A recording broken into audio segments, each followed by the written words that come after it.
No, I can't sleep at night. No, I can't sleep at night. No, I can't sleep at night.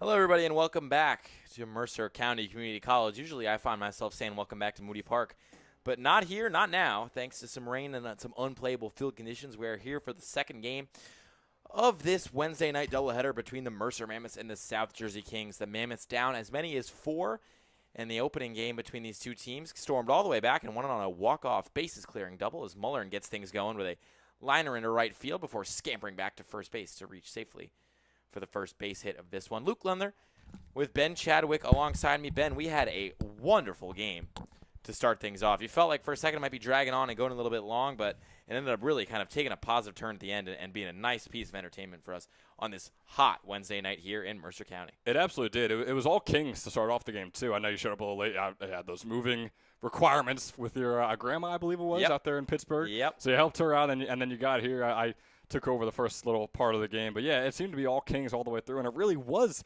all the way through as Pope puts this one out there. Yeah, and that'll fly over there is Rob, and he'll make the catch. So Pope is retired with that jersey sagging out of his pants.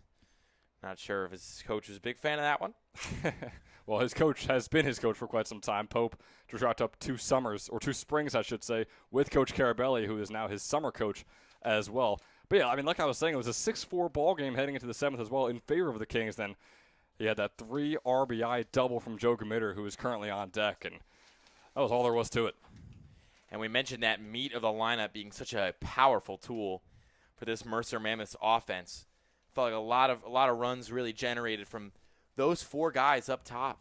Hughes, Pope, Mullern, and Gamitter. Really just assets in the middle of that lineup. As that one is checked on over to first base.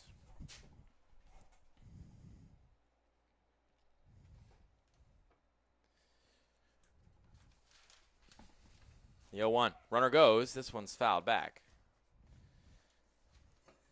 Boy, I know you said it in the first game as well. We saw that plenty of times for really both these teams where the hit-and-run concept and the hit turns out to just be a foul ball either back towards us or just off the left or right field line. So the runner not able to go anywhere. Not too many stolen bases we saw in Game 1 and already on pace to not see that many in Game 2 either. So Noah Rivera, going into his junior year over there at Kane University, is on the mound for the South Jersey Kings. So that one's a strikeout, and it'll retire Hughes, who will make his way back down in the dugout. So there's 2 away here in the bottom of the first, or top of the first, rather, excuse me. Rivera appearing just 1 time so far in the ECCBL. 2 innings pitched to his name. Didn't give up a hit or an earned run, but walked 2 guys. Still struck out 3, though, as a check swing there from Gamitter is a called strike. And usually, one of the best hitters in this Mercer Mammoths lineup is Torin McKenzie. He will not be playing today. Pinch hit in the 9th inning. Got on base. Kind of started that rally, as that one's fouled back off the catcher's mitt. But pulled his hamstring running from first to second. Head coach Rick Carabelli saying, we're just going to sit him down for the second game. Get him to rest up. Maybe you got to think that'll probably take him out of featuring in the All-Star game this weekend. I think it might have even been a prior injury that he maybe re-aggravated as well. I believe Sunday he had a similar concept where he was hustling over to first base and then started limping and holding that leg. Speaking of hustle, Mullern gets into second safely there. So there's a runner in scoring position already here in the top of the first as Rivera tries to find an escape hatch. He's got Gamitter, the left-hander facing off against him in the box. 1-2 count to Gamitter. Rivera kicks and delivers. Spins that one in on the outside corner, and the side is retired. No runs, 1 hit, and 1 man left. We go to the bottom of the first. Still scoreless here at Mercer County Community College.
Back with you here at Mercer County Community College. A nice little turf infield, natural grass outfield with the beautiful Mercer County Park right behind us as we get things going here in the bottom of the first with a pitch inside. As the Kings look to avenge the loss in the first half of the doubleheader. It'll be Kopcho on the mound for the Mercer Mammoths. The righty kicks, delivers, and his second offering is fouled back, so the count will be even. Kopcho at Alvernia University this year, past spring. 6.10 ERA, but a 5-2 record across 11 appearances. Pitched 31 innings and gave up just 21 earned runs. Batting average against .254, which, again, that's pretty not bad, as that one's grounded over to second. It's collected and calmly fired over to first, as there will be one away here in the bottom of the first. You know, Ben, I'm surprised his ERA is that high. When you look at the rest of his stats, it looks pretty solid. Yeah, you know, he has 31 innings pitched. He averaged exactly 1 hit per inning as well. But like you said, I mean, just barely over a 250 batting average, and having a 6.1 earned run average is tough, right? I mean, that means he's given up a decent amount of extra base hits. He allowed 8 doubles, a triple, and a homer. So it's not a ton in 31 innings, but it's still enough, and they came at just the right times where runners were able to come all the way around, obviously, and boost that ERA up. Kopcho gets that one in for a called strike, so he's ahead in the count 0-1.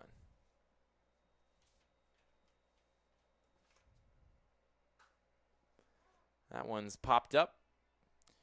Under it is Muller, and he makes the catch. There's 2 gone here in the bottom of the first. As up comes one of the best hitters, at least one of the hottest hitters in the first couple weeks of the ECCBL. He's cooled off a little bit recently. But Danny Scullion makes his way to the plate. Home run guy, as evidenced by his participation in the home run derby. But it was pretty cool up at the dish in the first game. So that one spins in there for a called strike.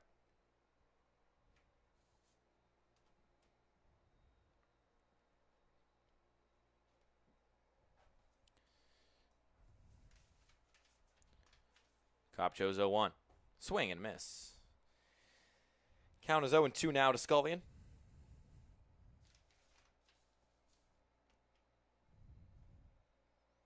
Harvard Community College sophomore. Medford Lakes, New Jersey native.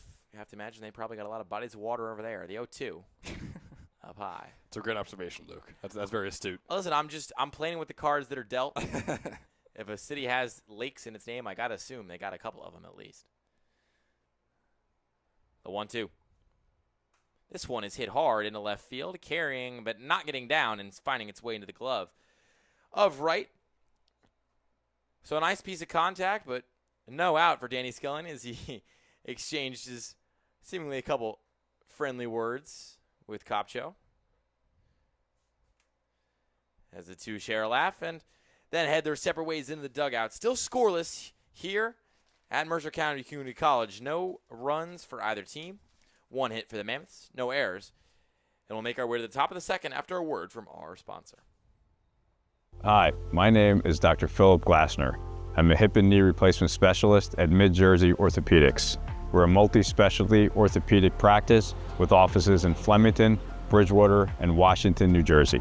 We have 18 fellowship-trained specialists to take care of you from your neck down to your toes. We offer conservative management such as bracing, therapy, and injections through surgical interventions as well. Our goal is to keep you active and healthy and get you back in the game. We also offer on-site digital x-ray as well as MRI. We have evening and Saturday morning office hours to assist with convenient appointment times, as well as having walk-in appointments available. Call us or visit our website at midjerseyorthopedics.com so we can help you to live life better.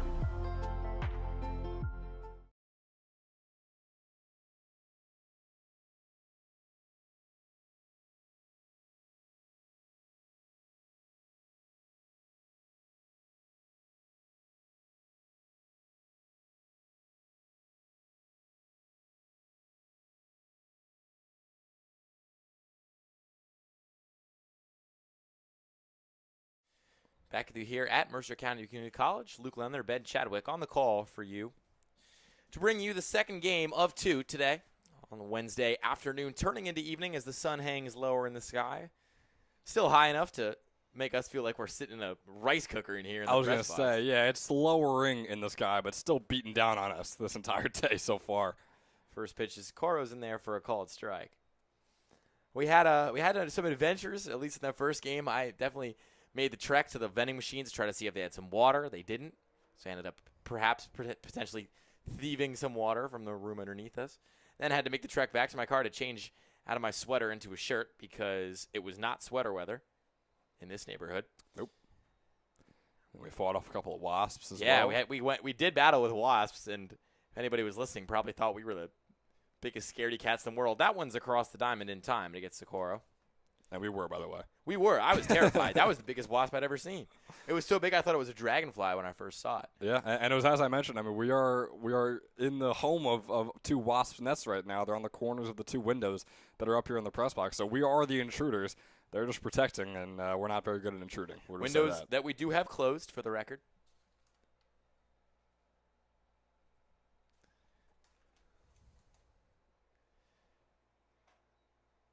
First offering is upstairs.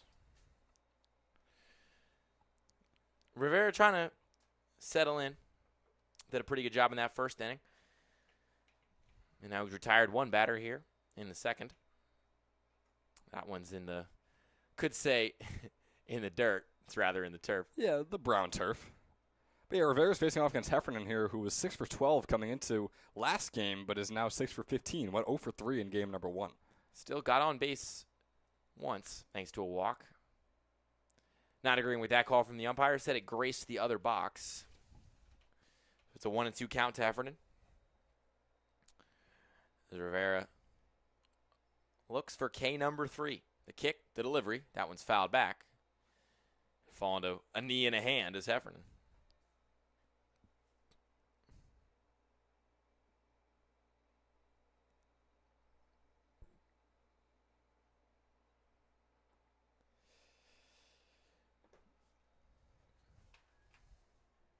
The 1-2. This one's poked down the right field line. Charging over onto it is Hartman, and he'll miss. The ball's foul territory, so no harm and a foul. See what I did there? Because, you know, most people go no harm, no foul. That one was a foul ball. No, I got it. I got it. Just, The no response was jokes my are choice. always made funnier when you explain them, is how I've been. Yeah, brought up. usually. So still 1-2 to Heffernan. As Rivera's up to 18 pitches on the day. Like you mentioned, Heffernan 0 for 3 in the first game between these two teams. Part of bottom half of this Mammoths lineup that struggled a lot this year, as that one's fouled back again up the right field line. Yeah, you got a very top-heavy order, as you were mentioning. All guys who are batting over 400 on the summer with guys like Committer and Pope and Wright and whoever else it may be. But then you get down to the bottom of the order, and it's guys that are in the low to mid-200s. This one from Heffernan is picked nicely over there by Shank on second base, and that'll be the second out of the inning. We've seen a couple of tough hops here, even on the dirt, and even a couple of fielding errors here at Mercer County Community College so far today. But cool as you like.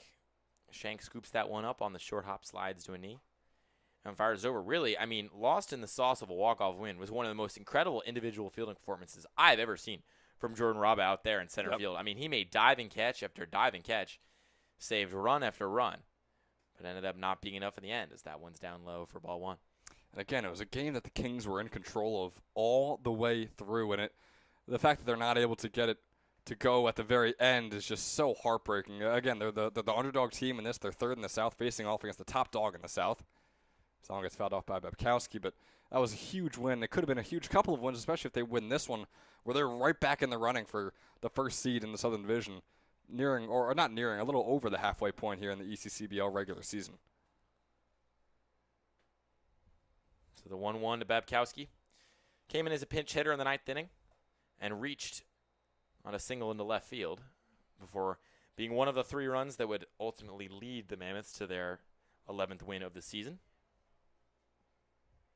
And I got to say, looking at this graphic with the two teams' records, as the 2-1 is lined up the middle, that'll be a base hit.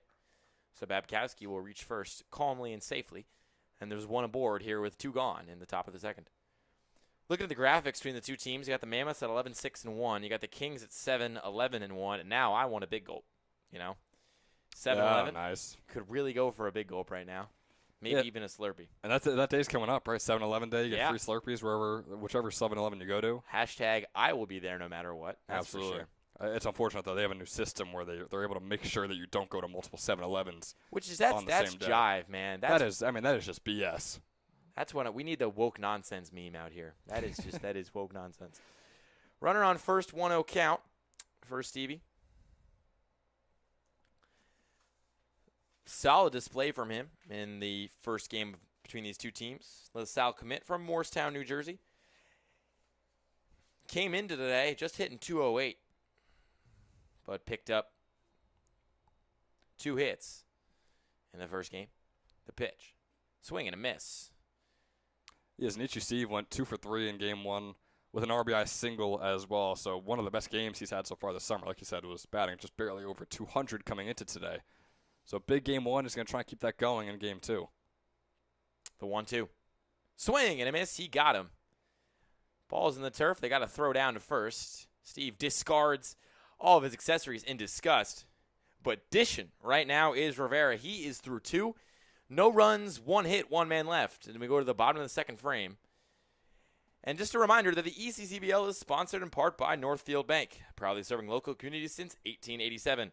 With branch locations across Mercer and Hunterdon counties, Northfield offers free checking with no minimum balance, no monthly fees, and no per-check charges. Northfield Bank customers also enjoy free online banking, mobile app access, and a free debit card for everyday purchases. For more information, please visit northfield.com or follow Northfield Bank on LinkedIn, Instagram, Facebook, Twitter, and TikTok at Northfield Bank.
So Kopcho's still out there on the mound here in the bottom of the second frame, trying to continue the strong first inning he had. It was 3 up and 3 down. First pitch is in there for a called strike on Pete Longo. Yeah, we've gone through 10 batters so far and have 9 outs so far to start off this game. So a quick start to the first inning and a half here at Mercer County Community College for game number 2 between these two teams. So according to the scoreboard out there, there's 9 strikes. Say, Which I know is wrong, but it would be pretty funny if it was true. I mean, jeepers creepers, as that one's up high. So according to the scoreboard out there, the count is 1-9, which we know is not true. It's 1-2. The kick and the delivery. This one's grounded right back at Kopcho. He scoops it, jogs over, and flips to first. So there'll be one retired here in the bottom of the second. Yeah, it's going to bring on Austin Buchanan. We didn't see him in game 1. As a guy we've only seen for 8 games so far this summer, it's just about a 200 hitter, was our former Toyota drive of the week in game 1. Obviously, I think we might have a new drive of the week thanks to the way we finished off game 1. But definitely a guy who could put it out there and put it over as well. Guy who possesses a lot of power. Check swing. Down low. It'll be 1-0 to Buchanan.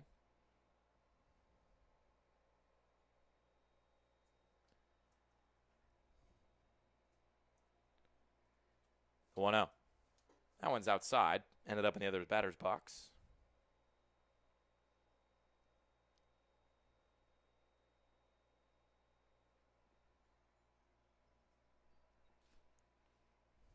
Two-0. In the turf. So a big hitter's count right now for Buchanan. You know he's got a lot of power. Are you swinging away here, or are you taking all the way? Oh, I think almost regardless, you keep that bat in the back of your stance and you don't swing at all. That one's in there for a called strike. Buchanan thought it was ball 4. Didn't get the call he liked.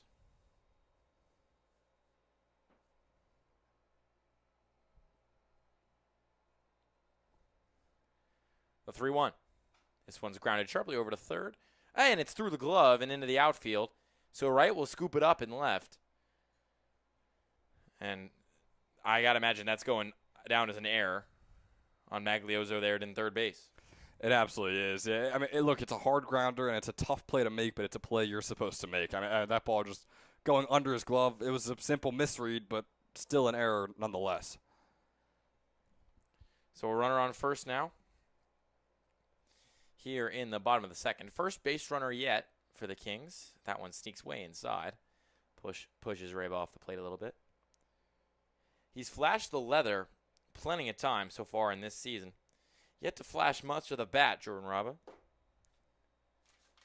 Still kind of open to get his groove as that one plunks him.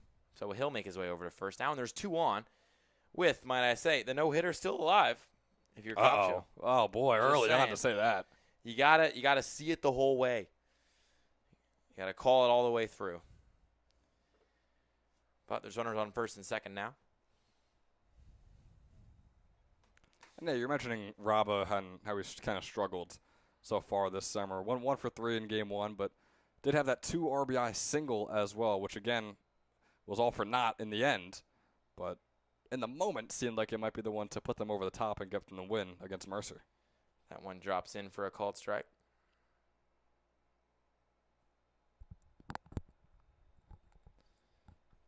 So it's 0-1 against Shank. I mean, a nice play in the field over there in the first inning to save a potential base runner. Now he's trying to play with his bat as that one's fouled back.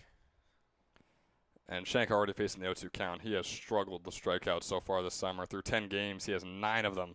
7 of them have been caught looking. So we'll see what happens on this 0-2 pitch from Kopcho. Didn't register a hit his freshman year. This pitch is fouled back again. Did register a run, though, over there at NJIT. He's a good athlete. We saw that when he was playing in the field earlier, and he's also somebody who can make his way around the base paths in a hurry. Make his way out. But he's got to get there first. Make his way onto the mound, too. We've seen him pitch a little bit in the ECCBL this summer as well. The 0-2 fouled back again, and he's staying alive.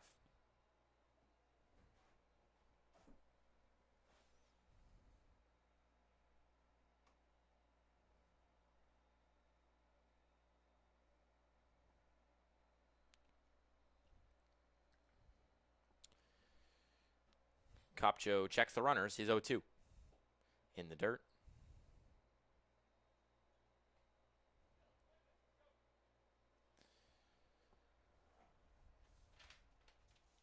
One and two count now to Shank.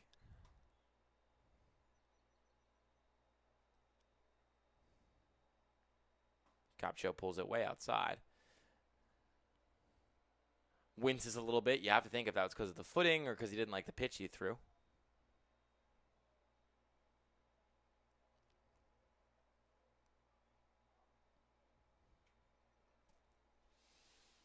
Two. In there for a call. It's strike three. Got him with the breaking ball. And the batter is retired. And Kopcho now has two gone with two on here in the bottom of the second. And Shank is caught looking again. Kind of had some choice words for the umpire as well, heading back to the dugout. But, I mean, man, you're leading the team in strikeouts looking. You got to think at some point it might not be the umpire's fault on at least a few of them. I don't think it was there either. I think it was a good pitch from Kopcho. Big swing and a miss there. Got Thea swinging out of his shoes. And he mentioned Shank not really agreeing with the call. To be completely honest, from up here, Dolly like that got the outside corner. If you're not going to call that a strike, we're going to be here forever. Exactly. Sort of a funny toss over from from Kopcho. Yeah, I wanted to avoid getting a balk, so figured he'd just give up the ball. As he eyes Buchanan back to second. Buchanan on second, Rob on first. Bethay at the plate, the pitch. Popped up, trailing foul, and it'll get over the bullpen into the parking lot.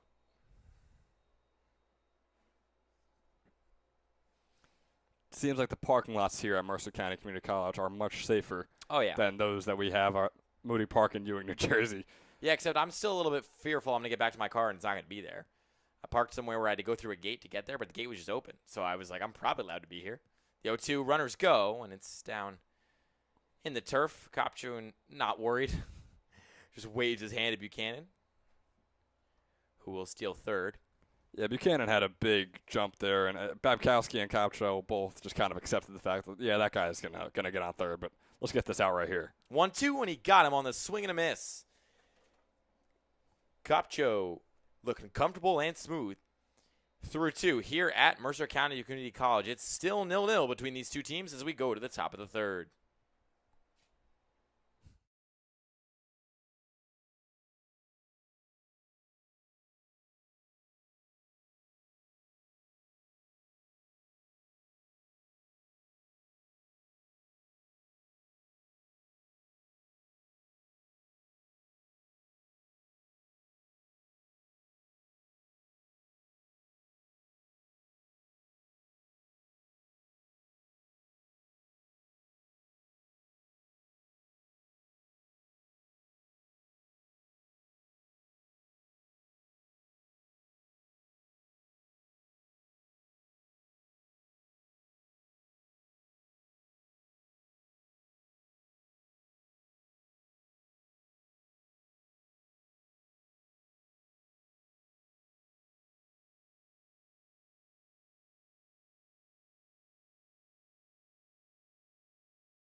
Back with you here in Mercer as we get things going here in the top of the third. Reminder, this is the second game of a doubleheader, so we're only going 7 innings. And neither of these two teams has broken the deadlock yet. We're tied at 0 as MJ Wright is up there. His first strike of the at-bat is a called one. Got the top of the zone. Yeah, much different start to this one than we had in the first 2 innings of game 1. Got 5 combined runs through 2 innings, and here, quite different. This one's lined hard in right field, up and over the head of Hartman. It'll get down. This could be extra bases. Wright digging in around first. He's going to head to second to kind of overrun it and get back there diving. He'll be safe. So a double for the Liberto as he's donning the all-white uniform. Definitely wore the wrong jersey to the game today, but, these coaches not too strict. This is summer ball after all. Definitely mispronounced that name, too. It's got to be we Libero. really should. Libero? Libero, I believe it is. You got a Safari app. Let's look this up. Libero. Libero volleyball. Just look yes, up, it is Libero. Volleyball. Okay, so I added a T. You did, yeah, Liberto. Okay, Libero. Okay, it's Libero, though. So a double for the Libero as he reaches and is showing bunt before pulling back is Maglioso. He had a fielding error in the last half frame. As TJ Maglioso, Central Connecticut State sophomore, not having the greatest of starts here in the ECCBL through 12 games, hitting just 179. Squares to bunt again. That one's outside, firing back to second, but getting back there safely is right. Ball trickled into the outfield, but remained pretty unharmful.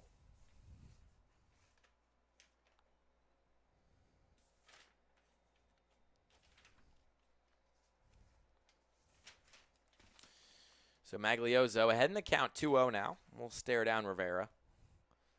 Squares the bunt again, tries to lay that one down. It's foul. Scullion came thundering in from first base, ready to scoop that one up. Rivera, according to our radar, sitting somewhere in the mid-80s, which, that could tail off. But again, he only pitched 2 innings so far in the CCBL. So, kind of thing where he could really just be in here for 3, maybe 4 frames. 2-1 count with Wright on second. Squaring to bunt again, laying it down, fouled again. So Maglioso has shown bunt every single time. And the count is now 2-2.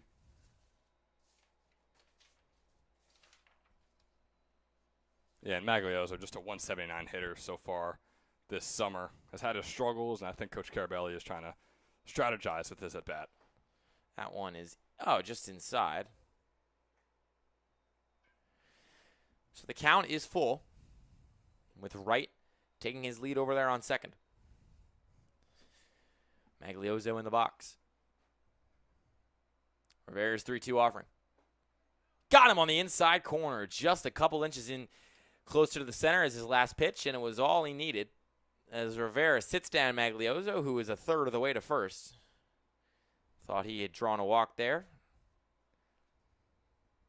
As this brings up Ray Mullern, who is 1 for 1 on the day, led us off on the first pitch of this one with a liner into right field for a base hit. Another one like that might be able to score right from second and be the first run of this ball game. The kick and the delivery. Can't catch the outside corner. It's 1-0. Yeah, and Mullern, arguably the top hitter on this team. You could pick between him and Jack Hughes. Mullern leading the team in average, then Hughes leading the team in on-base percentage plus on-base plus slugging. But still, Mullern is one of the best players on this team and easily in the Southern Division as well. This one is lined. Same spot he had in the first inning. It'll get down for a base hit, wheeling around third, and coming home is right. Mullern's into second.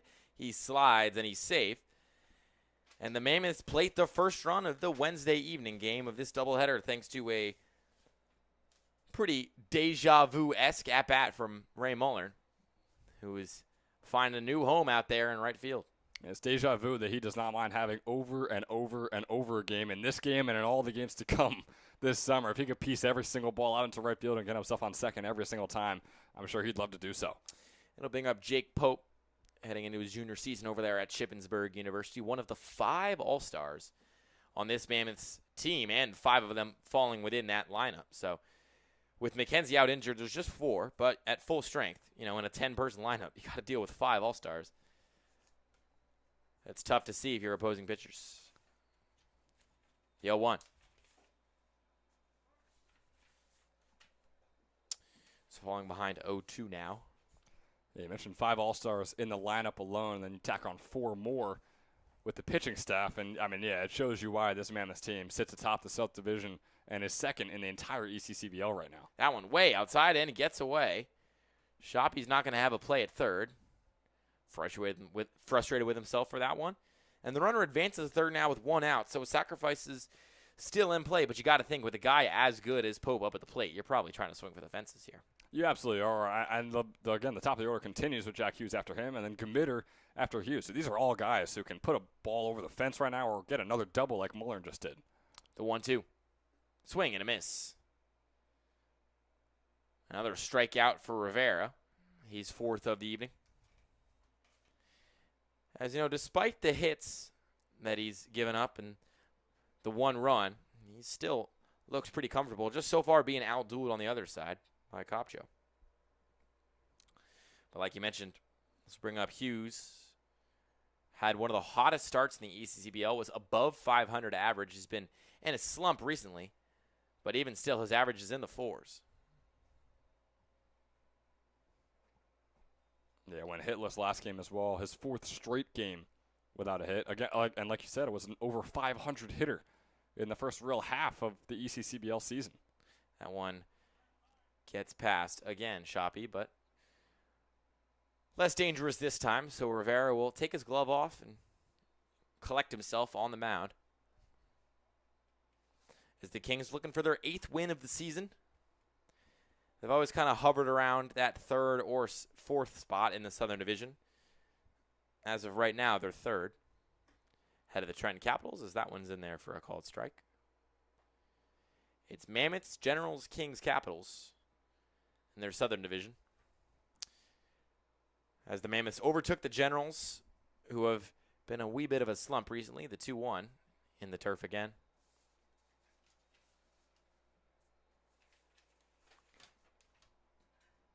A lot of these teams in the Southern Division, they play each other very closely.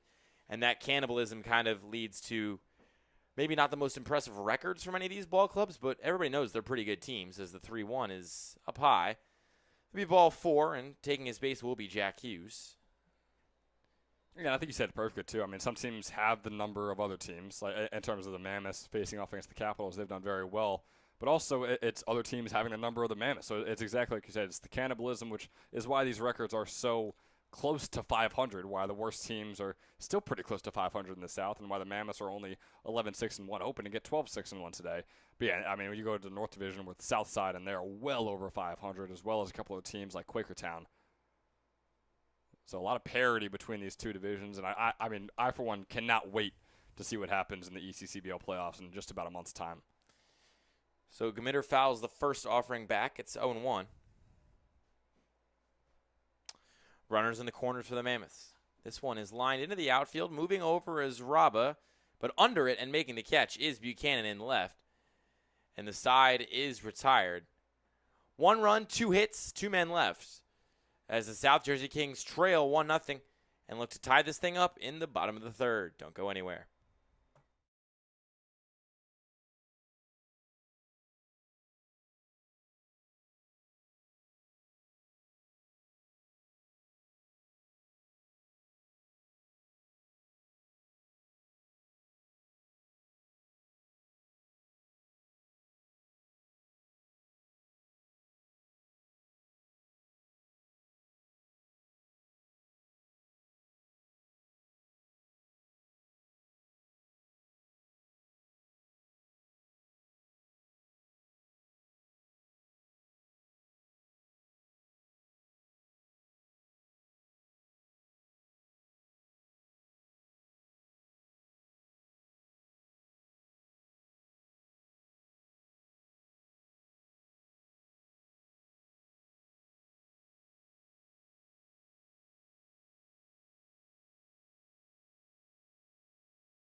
Back with you here at Mercer.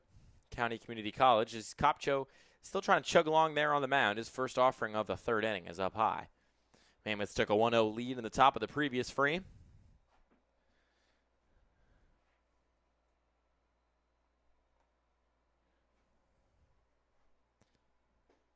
His next offering in there for a called strike. Tyler Shoppy transferred to commit. Whoa, committed to. He's a transfer commit who's going to play at LaSalle University as the Explorers get that baseball team back after a couple years dormant. And again, that is LaSalle, not LaSalle. Two different college baseball squads. Very different. For Lord knows what reason, but they are two different colleges. So that one's up high. 3-1.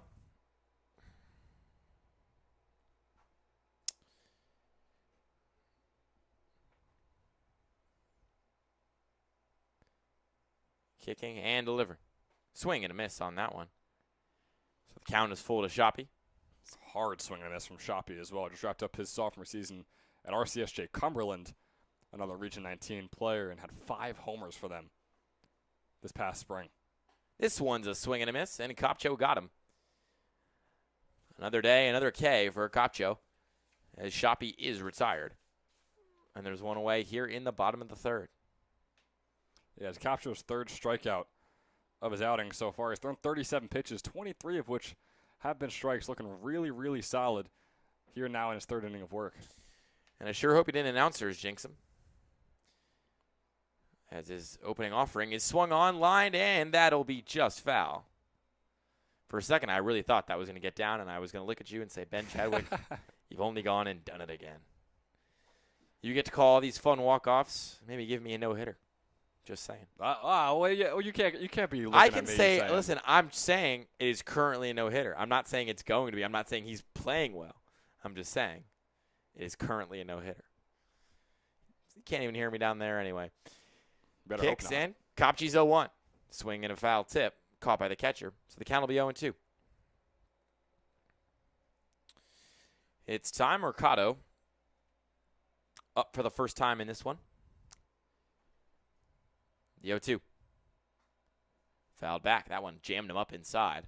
I was going to say that was. You gotta think that one's gonna sting off the hands a little bit. Definitely going to sting off the hands, and definitely one that he should have held back on. I know 0-2 counts are impossible for the hitter, and it's the worst situation to be in. But boy, that ball was well inside for a ball. Another 0-2. Swing and a miss. He got him. K, number 4 for Kopchi. He took care of the bottom of the order. We'll see how he can keep things rolling against the top of the order as Pedrick steps up once again here. Yeah, second time through. Can always be the hardest time for these pitchers. He's facing an all-star to get things going, and Andrew Pedrick, Hartford Community College sophomore, hitting 304 rather, heading into today. As that one's dribbled right back to Kopcho on the mound. He'll collect it, calmly flip it over to first base, and the side is retired. 3 up, 3 down, no runs, no hits, no men left. And the Mammoths in control through 3. We go to the top of the 4th here at Mercer County Community College. Don't go anywhere. Hi, my name is Dr. Philip Glassner. I'm a hip and knee replacement specialist at Mid-Jersey Orthopedics. We're a multi-specialty orthopedic practice with offices in Flemington, Bridgewater, and Washington, New Jersey. We have 18 fellowship-trained specialists to take care of you from your neck down to your toes. We offer conservative management such as bracing, therapy, and injections through surgical interventions as well. Our goal is to keep you active and healthy and get you back in the game. We also offer on-site digital x-ray as well as MRI. We have evening and Saturday morning office hours to assist with convenient appointment times, as well as having walk-in appointments available. Call us or visit our website at midjerseyorthopedics.com so we can help you to live life better.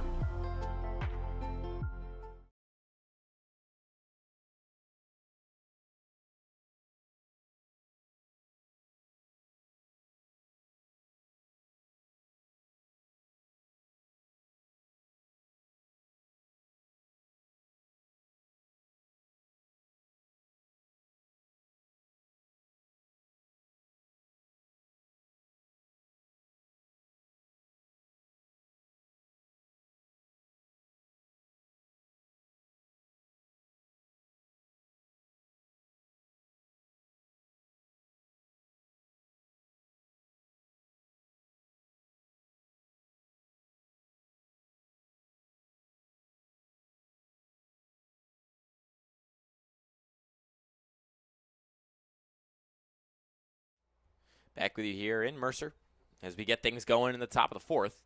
First offering is fouled back by Socorro.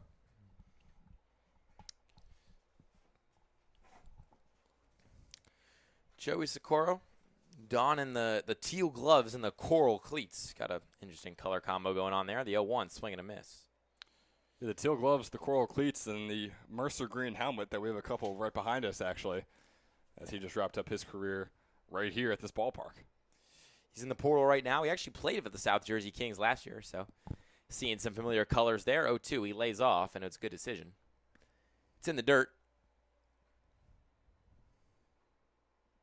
Yeah, I think it's just so cool for these guys that wrapped up their sophomore year at Mercer County Community College. Got the umpire checking in on Noah Rivera right here. But the guys that just wrapped up their sophomore season, getting to play for Coach Carabelli one last time before they move on to whatever college they may be heading to. Just kind of one last hurrah. Maybe they're back in the ECCBL and can do it again next summer, but you kind of think this might be the last time out. Just getting to enjoy the coach and player relationship. As there is a mysterious beeping going through the press box right now, and I think we might all die. I don't know if a bomb's about to go off in here. It's the Wasps, man. They're coming back. I was going to say, the Wasps decided to have their revenge. vengeance on us by putting a detonator in the press box. That is still beeping, by the way. And the 1-2. Can't catch the outside corner. Rivera wanted that call. Spun around in a circle, did a little pirouette. And beeping away is mysterious electronic box number 6 right behind us. I don't think it's in the reverse gear. 2-2 in the turf. So it's just firing away over there for no reason. Try to solve that problem between innings. Unfortunately, there's nobody gone here in the top of the fourth. And it appears to kind of just be locked up. Whatever's in there is locked up. So it might be hard for us to get back there and change anything about it. 3-2. Swing and a miss. He got him. Strikeout number 5 for Rivera as the beeping has stopped and war is over. Socorro's retired. I wonder if it's time. I mean, it's only 6:42. It's not like it's like I didn't know if it had an 7 alarm o'clock set for thing. 6:42 p.m. or something. This brings up Heffernan now after Socorro is retired. The kick and the delivery. Outside. 1-0.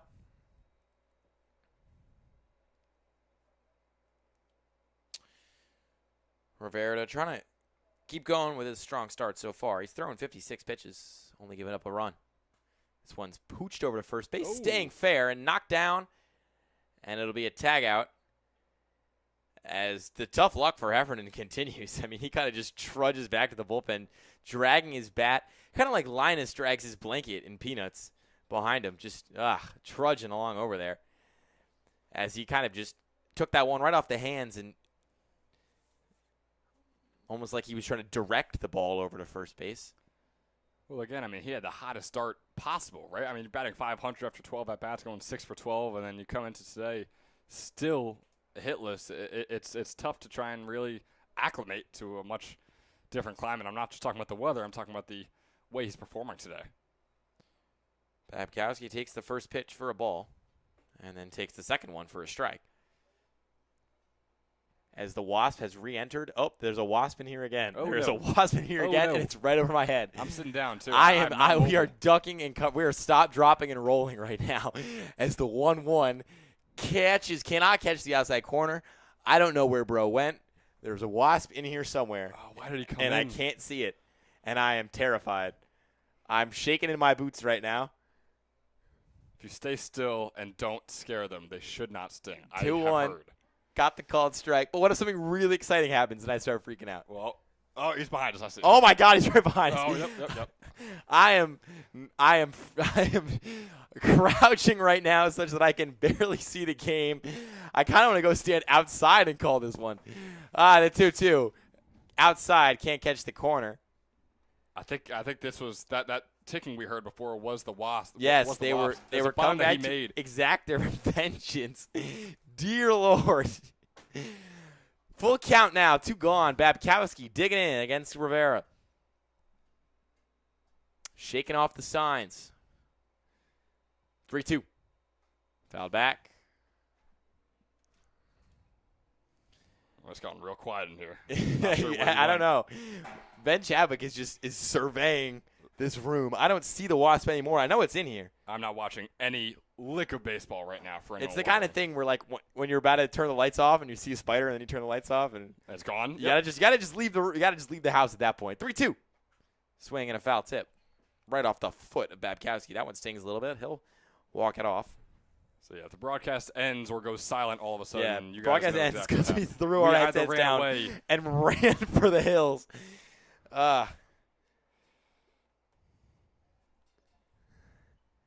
Count still full. Battling is Babkowski.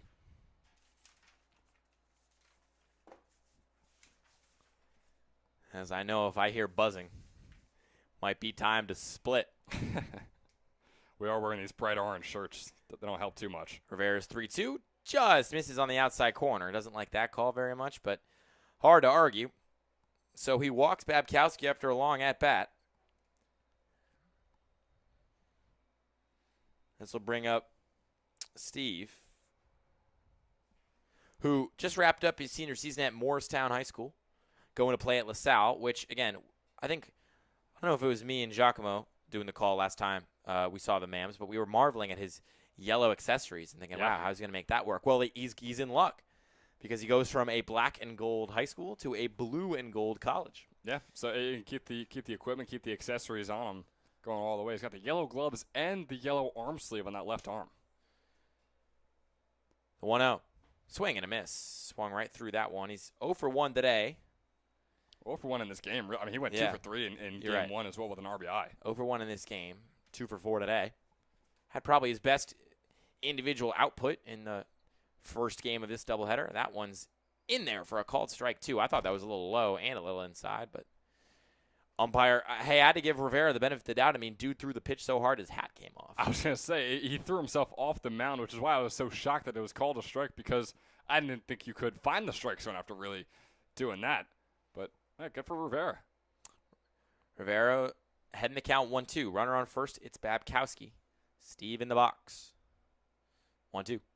This one is lined sharply into the outfield. Under it is Hartman, and he makes the catch. One late base runner in the inning, but no damage done for the Mercer Mammoths. They preserve their 1-0 lead, and we go to the bottom of the fourth. We're halfway through Game 2 of the doubleheader here at Mercer Community College. Don't go anywhere.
Back with you here at Mercer County Community College. I am standing outside the press box to call this one because the Wasp is under the desk. We are Ben, how's it going in there? You're a lot closer than I am to the Wasp. I don't think I've ever been this scared in my life, Luke. Second offering is outside for a called strike. You know, really, I like calling the game outside. We're getting in the action. Kopcho's still on the mound. He's facing off against Hartman, who made the catch to end that last inning. Lines it sharply to first. Nice pick by Hughes. He'll jog over, tag the bag, and get the first out of this one. You know, I know you gave I me mean, some. would bug spray work against a wasp? I don't want to make it any angrier than it already is, dude. Kind messaging over there from Coach Rich Carabelli offering some bug spray to us as we battle this wasp in here. I can't see it. That's the worst part. No, If I could see it, I hate that it just crawled into the wall. I'd be somewhere in okay. here. But it just crawled into the friggin' wall. There's definitely a hornet's nest in the wall. Oh boy, don't say that. Strike 2, Scullion. I think it said 0-1 on the board. More focused on the play-by-play of the Wasp right now than Yeah, exactly. where are the game. Play-by-play of the end of our lives is what we're calling as. 0-1 catches the outside corner. It's 0-2 now to Scullion. Copcho at 46 pitches. His counterpart Rivera reaching the high 60s. That one's in the dirt. They're going to say he did not go.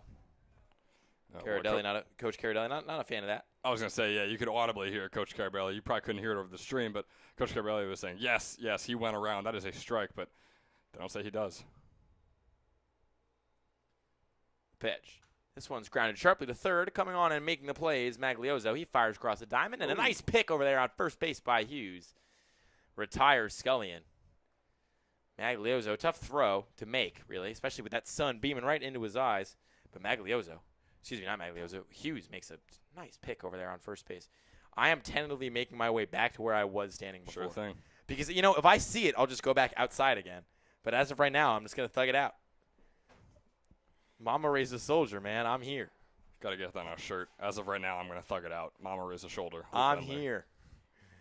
The pitch. That one is in there for a called strike on Longo. Longo 0 for 1.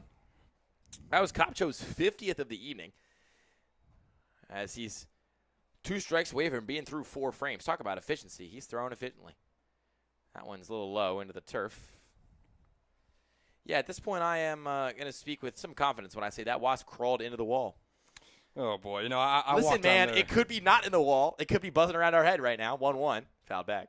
That's true. I went down to fix the camera for you nice people watching our stream, and I come back up here, and I see Luke freaking out and saying, Whoa! dude, it crawled into the wall. Whoa. You would be doing the same thing. I am. I'm freaking out right now. Let's not act like I am way out of pocket for No, standing I am terrified. 8 feet away from the wasp into the wall. That one's a swing and a miss, and the play at first is going to be tight, not in time, but it's a drop third strike, which does not count as a hit, I do believe. Yeah. It does not count as a hit. All right. So the no-no is still preserved and alive.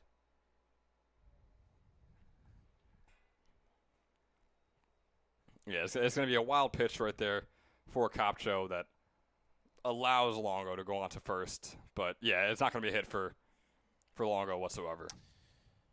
This one is popped up sky high from Buchanan. Hughes has time, waves everybody off, and makes the catch.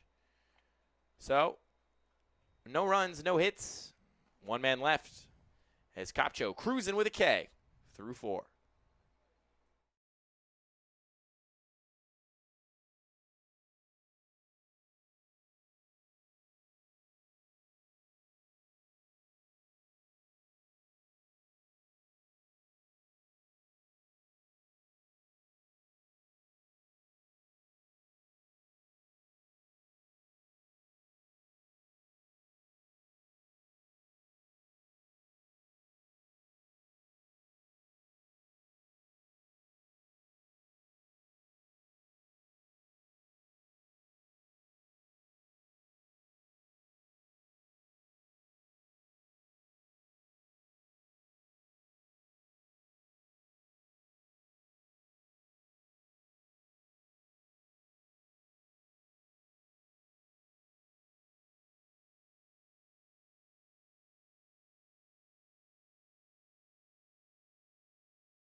Back with you here at Mercer County Community College.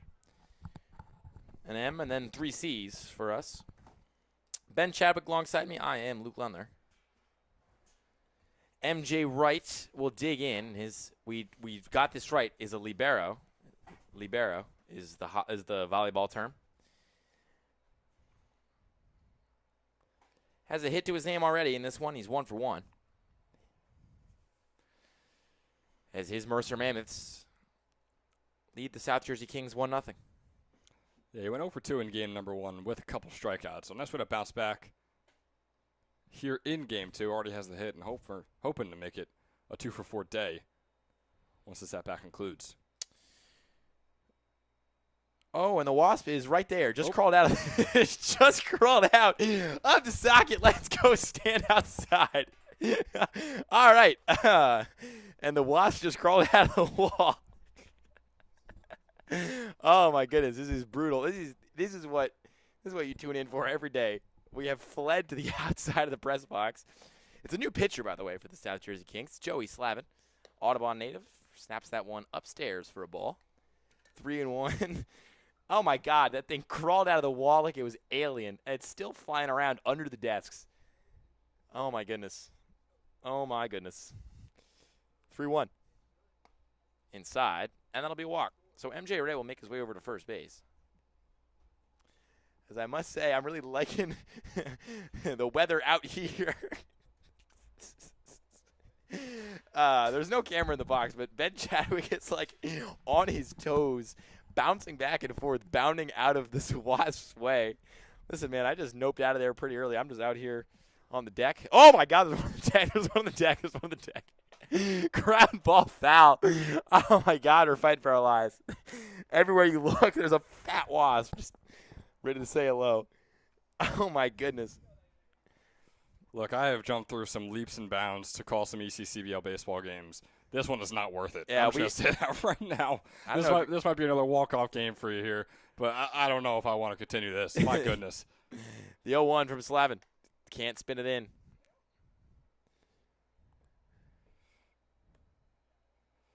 See, if it was a bee, I wouldn't mind. Bees are pretty chill. They just go about their way. They get some nectar. They get some honey. Wasps go out of their way. But wasps will go out of their way to bother you. And I currently feel bothered the fact that I'm standing outside calling this baseball game. This one's lifted into center field. Coming on is Robbie. He won't get there. It'll drop, and Maglioso will reach on a base hit. So the Mercer Mammoths get a look at Joey Slavin and get 2 base runners pretty quickly. One via a walk, one via a single. As Ben Chadwick is just in an insane staring match with this Wasp right now as it hums around in the corner. I'm following. It's just landing on some of the Mercer County Community College uniforms here. I'm debating opening that far window as well, and I think I don't know, man. I just think that's going to lead to more of them coming in here. I say coming in here like I'm in there right now. I'm not. I'm out here. Mullern up at the dish now. He's 2 for 2 as we kind of start what we talked about, that really powerful top of the order for the Mammoths. 5 All-Stars, usually all in a row, but Torin McKenzie has a hamstring injury, so he's not playing tonight. Runners on first and second for Mullern. Slavin's 9th pitch of the evening. Grounded sharply to second base. On to Shank, flips to second, and then fires over to first. In time, they get the double play. Nice piece of fielding. 4-6-3 double play as Shank, Mercado, and Scullion put on a fielding clinic to get 2 gone, but not before Wright advances to third. So the Mammoths 90 feet away from doubling their advantage.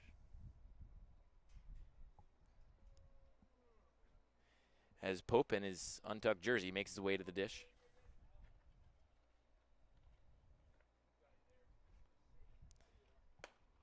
That one gets in there for a called strike. 3 big steps back from Ben Chadwick. The Wasp has. It's just roaming. I don't hate the open the other window take because it's just over there and it's trying to get out. I think I have to. But the thing is, listen, man. If that thing takes the anger out on you, it's gonna think you and I are the same person. We're both wearing orange shirts. All right, we're gonna slowly make Steve Irwin over here, digging in. First pitch to Pope. I'd rather third pitch to Pope upstairs. 2-1. He opens up the window. I'm play-by-playing Ben right now. Now See, but what the we're Wasp gonna is do chilling around the here- AC. He's not making his way over to the window. He's staggering back and taking out folding chairs on his way. 2-1 to Pope. Upstairs, gave him a shave. 3-1 count. So is that all right? So he's taking the exit, and now we're going to. Oh, he's taking the Wasp has left the building. The Wasp has left. Ben, close the window. Yes, yes. We've only gone and done it. We've only gone and done it. The Wasp is gone as of right now, and we can make our way back inside the press box. He'll be back soon. I Hello, just know it, friends. though. It is very lovely to be back with you here in this press box. Count is full to Pope with right on third. Pope's 0 for 2 so far today. The pitch from Slavin. Chopper. We're going to say it went foul before it went fair. Shoppy was chasing it down as if it was fair that whole time, but yeah, it clearly hit the ground immediately off the bat.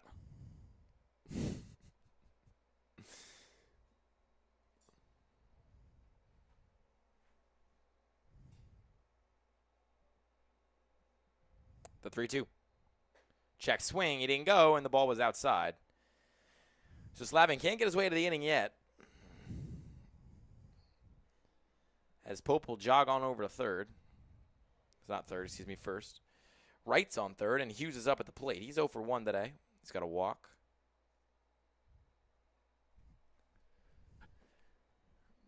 Yeah, still no hits out of Jack Hughes today as well, which on a doubleheader day is something we have not said at all yet so far this summer. Offering Hughes is upstairs. There's a flyer on my eye. It's not a Wasp, though, so it could always be worse. I'll welcome 1,000 flies into this booth again. Okay. Let's not get too crazy. And I mean 1,000? 1,000. That's a lot of flies. I'd rather deal with a wasp just buzzing around than 1,000. You wouldn't be able to breathe. This one's grounded sharply to third. Could be a broken bat. They'll flip to 2, though, and that'll be the inning. So lots of base runners, but no runs to show for it. The Mammoths still lead 1-0 as we head to the bottom of the 5th frame. With just 9 outs to play with, the Kings try to mount a comeback here in Mercer. And a reminder that the ECCBL is sponsored in part by Northfield Bank, proudly serving local communities since 1887 with branch locations across Mercer and 100 counties. Northfield offers simply free checking with no minimum balance, no monthly fees, and no per-check charges. Northfield Bank customers also enjoy free online banking, mobile app access, and a free debit card for everyday purchases. For more information, please visit northfield.com or follow Northfield Bank on LinkedIn, Instagram, Facebook, Twitter, and TikTok at Northfield Bank.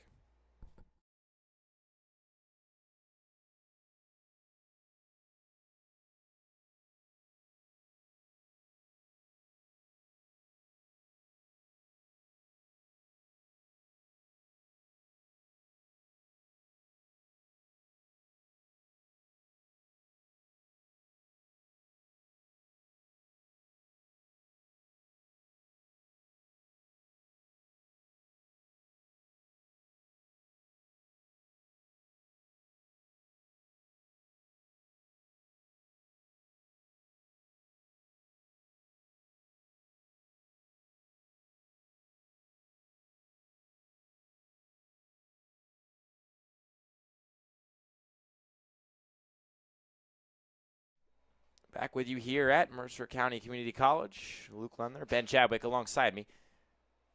And it'll be Jordan Robba to lead things off here for the South Jersey Kings as they look for their first hit of the evening. And we're seeing just Ron Kopcho continuing to deal out here. That one's grounded sharply to first, and on it, nice play being made by Hughes. He'll jog over, flip to Kopcho, and he is out at first. Another nice piece of fielding, particularly by Hughes. He's having a nice night out there on the turf over at first base. Complimentary baseball being played on all fronts by these guys. Hey, I don't want to say it, but you already did before, so I feel comfortable saying it now. Might have just saved the no-hitter right You there, could've. Jack Hughes. Because there's no way they're calling that an error. So, as of right now, 1 gone here in the bottom of the 5th. Again, we are playing 7 innings. So, certainly makes the no-no possibility a little bit higher. But he's got to get through Shank first, as there's a big swing and a miss on an off-speed. Shank was definitely sitting on the fastball there. Swung out of his shoes once he saw something a little bit breaking. The 0-1. Tried that same pitch. Couldn't locate. Counts even. And we saw Shank with the strikeout in his first at-bat. got this 1-1 count. He's just a 120 hitter on the summer. He's had his struggles. 1-1, just high.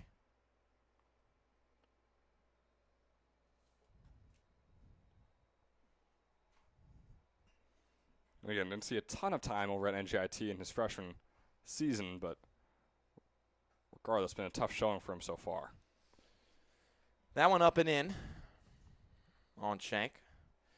So it's a 3-1 count for Kopcho. He's at 58 pitches so far. His 59th on the way. Spun it, couldn't catch the corner, and that'll be a walk. So, you know, some hard exit velo to open things up. They do get the out. And then he walks Shank on 5 pitches, excuse me, rather. Perhaps showing some cracks here, Kopcho? Possibly, right? I mean, early on, you got 1 out, 1 runner on. Probably, honestly, the worst situation we've seen him in, which is saying a lot, and it's something he should be very proud of. Facing off against Will Bethay here, should be able to do some good work against him. It is the bottom of the order up here, 8th hitter out of 10 right now for the Kings. The offering in the turf.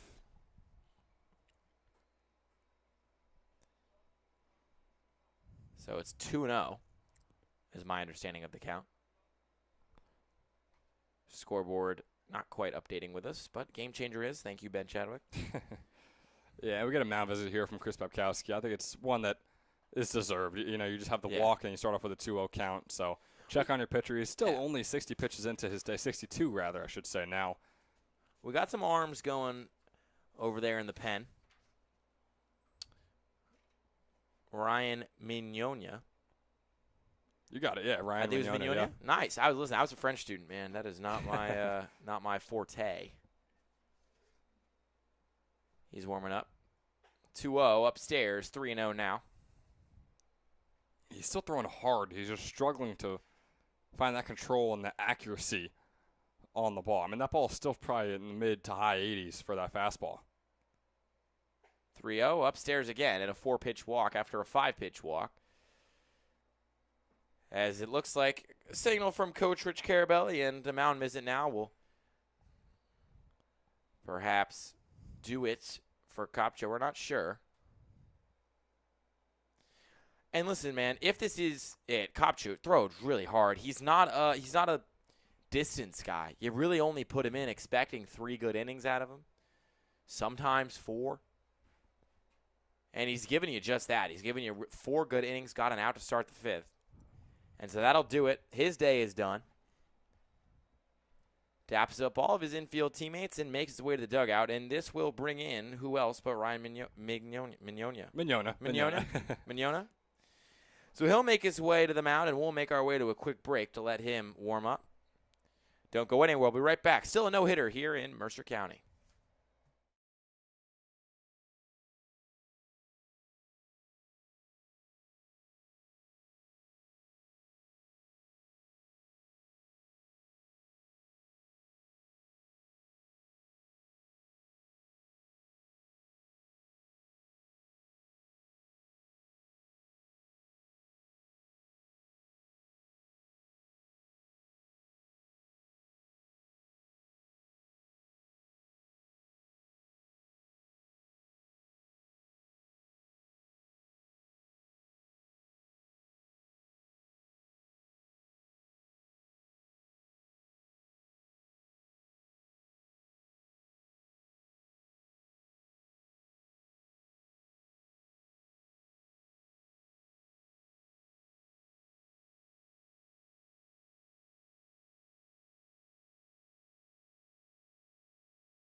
Back with you here.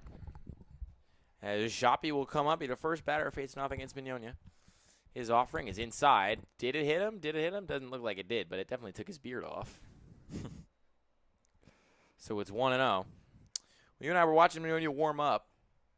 A lot of heat. His placement, though, maybe a little bit to be desired. Big check swing. They're going to say he went. Yeah, I So mean, it's it 1-1. looked a little bit like Ron Kopcho did at the end of his stint, right? The heat is still there, just kind of struggling to find the strike zone. Don't want to be too presumptuous about what Mignonia is going to be in the rest of his outing, but it's just what we saw in the Worlds, like you said. So it's 2-1 now after that pitch was just a little bit inside. Runners on first and second. Mercer leads South Jersey 1-0 here in the bottom of the fifth.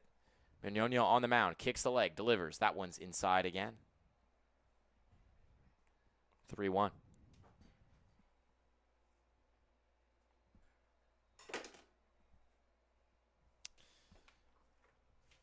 Still no hits allowed. 3-1. This one's popped up sky high. Under it is Hughes, and he'll make the catch. So there's 2 gone with 2 aboard here in the bottom of the fifth. Kings down to their last 7 outs. Remember, we're playing 7 innings today. Second game of a doubleheader.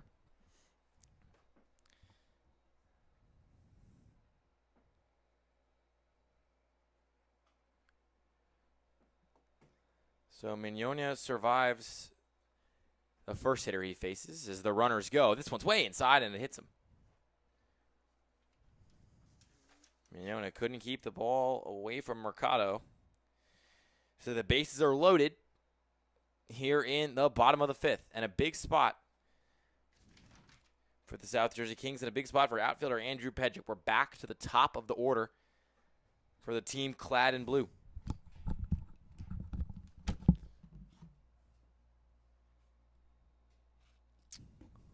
Mignonia on the mound, stares down, kicks, delivers. That one's inside. Forces a bit of a scoot back from Pedrick.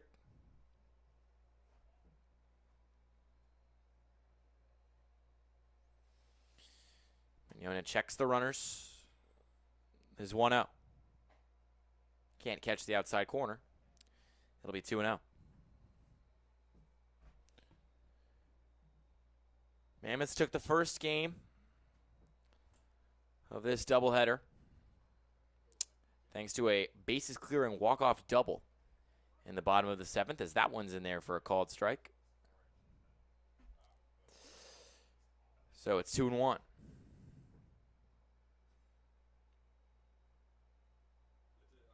The kick and the delivery. This one's fouled back. Going back on it is Maglioso. He has no play. Ball will fall to the asphalt.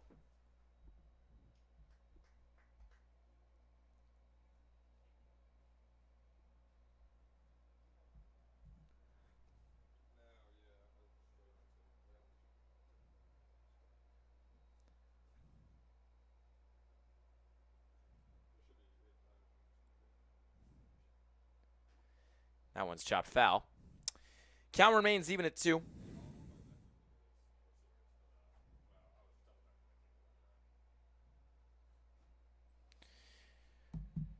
So one pitch away from a big punch out here is Mignonia. He's got the all-star Pedrick in the box. Checks the runners, kicks, delivers the 2-2. Outside, count is full.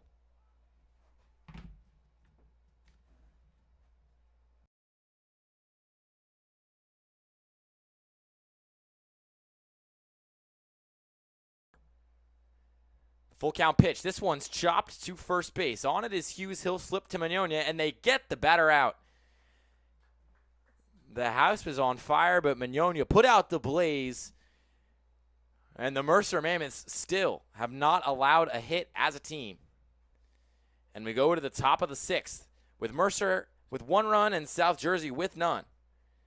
We'll see if the Mams can hang on here in Mercer.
Back with you here at Mercer Park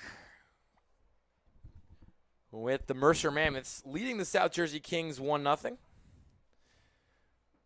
Still in there, or rather, I believe we have a new pitcher for the Kings. That looks like Pigna, and it is.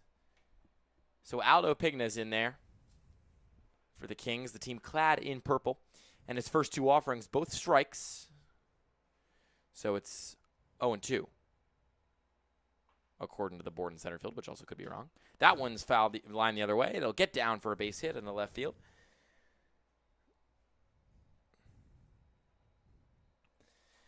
So one of those 5 All-Stars for the Mammoths that we mentioned, Joe Gamitter, he reaches safely for yet another time today. It's just his second hit of the day, too. We all know how his first one went when he got at the very end of game number 1. Pigna's first offering, Socorro, is in there for a called strike. Joe Socorro, big vibes guy, it seems, always making people laugh and part of the dugout that we can see. Probably wants the vibes to pick up on the field, too. He's hitting just .244 this summer across 14 games. But he's a consistent guy in the portal right now, wrapped up his career at this field at Mercer Community College. That one's lined the other way, but it'll be foul.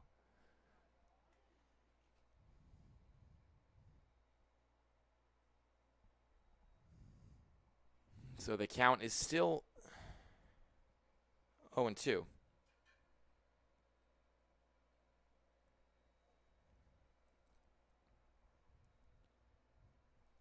The kick and the delivery. Fouled back. Still 0-2, still fighting. Yeah, Squirrel's another guy who has had his struggles recently and really over the stretch of the season. Just barely over 200 hitter on the summer and has had a cold streak in the past couple of games as well. So that one snaps outside, so it's 1-2.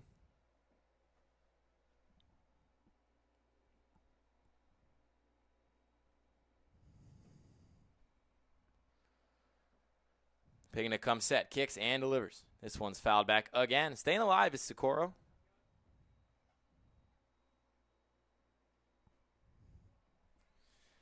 As he's got a runner on first here with nobody gone in the top of the 6th. The 1-2.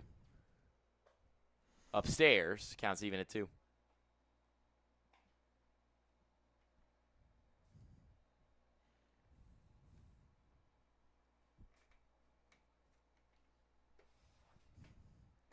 That one's outside. So Socorro will take his base, despite the scoreboard saying ball 9 and strike 5. As there's 2 on here for the Mammoths in the top of the 6th. The second to last frame of at least regulation baseball we have here.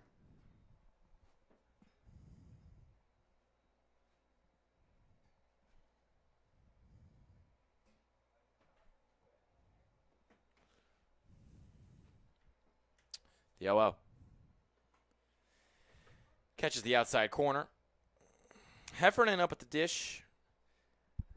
Had a pretty bad streak of luck so far. Yeah, he's 0 for 5 on the entire day, Luke.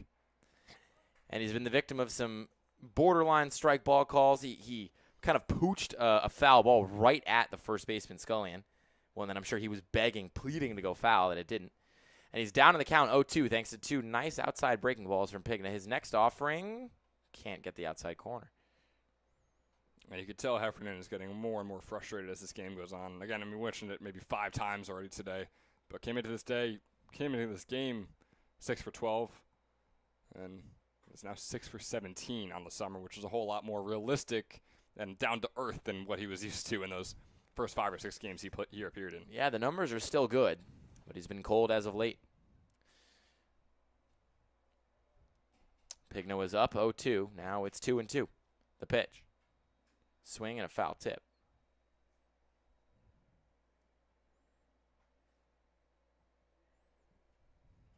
In a similar way, I mean, Heffernan's numbers are still good, although he's on a cold streak. Jack Hughes, you could say the same exact thing for him as well. Still looking for his first hit today, despite still being an over 430 hitter. Yeah, so the All-Star is not doing a lot of heavy lifting until the moment's big for the Mercer Mammoths today, as that one's chopped foul again.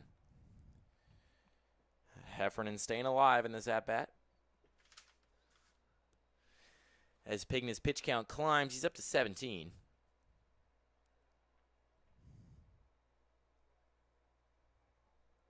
Gmitter on second, Socorro on first. 1-0 in favor of the Mammoths. They're trying to add on here, the 2-2. This one's poked into the gap of the outfield, but rather a sliding play made by Shank. He'll get it over to first in time.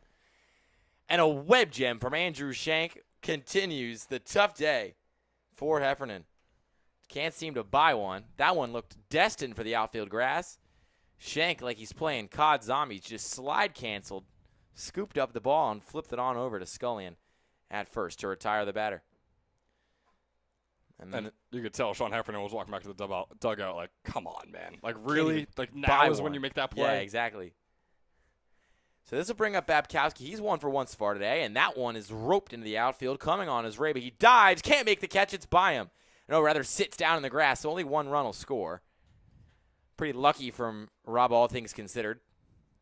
Misses the catch, but the ball doesn't really go anywhere. So Gmitter scores, and the Mammoths double their lead.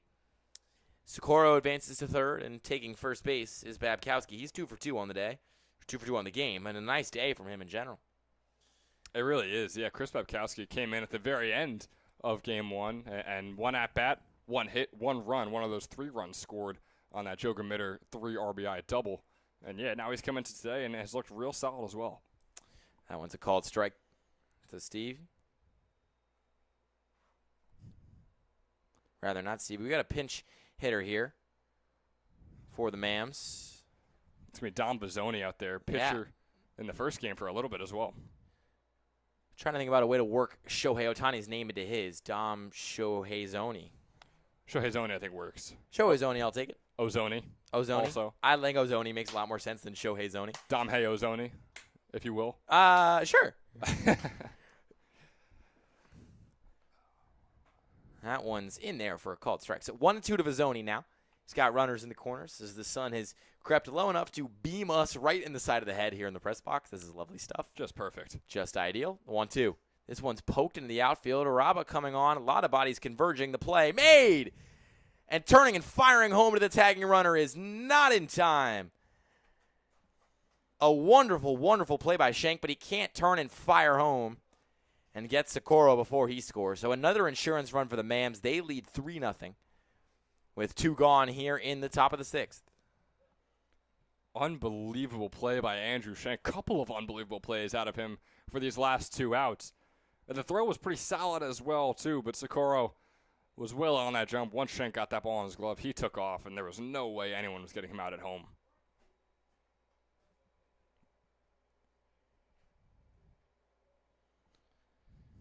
So an 0-1. The offering. In there for a called strike on right.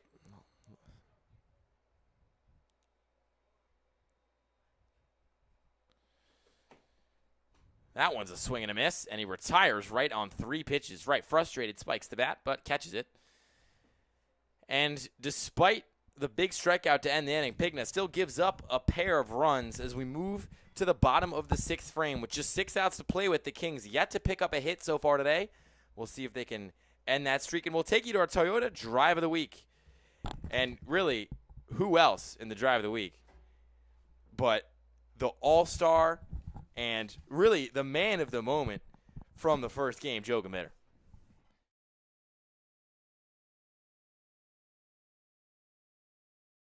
See what he has here. It's not about not failing. It's how you bounce back. Can he bounce back right here? No, instead, Gmitter will get this one down. Looking to tie the game up. Ray Mulhern coming home. Jack Hughes rounding third. Can the Mammoths win it? Hughes comes all the way home. And the Mercer Mammoths with a 7-6 win over the South Jersey Kings. A 3 RBI double off the bat of Joe Gmitter. Welcome home, big guy. Hasn't been able to play at this field for quite some time now. Wrapped up his career with the Vikings over a season ago. But he is just as good as the day he left. Joe Gmitter. The 3 RBI walk-off double to end Game 1 here at Mercer County Community College. And what a Game 1 it was.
Back with you here at Mercer County Community College. Luke Leonard Chadwick alongside me as the Mammoths continue to try their pursuit of history.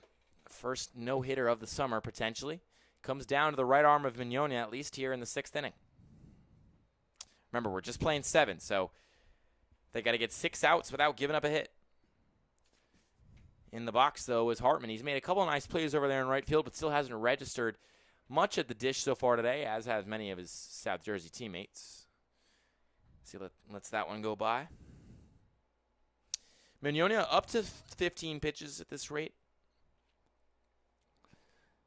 Struggled a little bit with his command after coming in the bottom of the 5th, but so far in the 6th, drops that one in for a called strike. He's been more the same, been more average. So we got 2 arms going in the pen over there for the Mammoths. They want to keep everybody fresh and exhaust all options. The 2-1 in the turf. 3-1.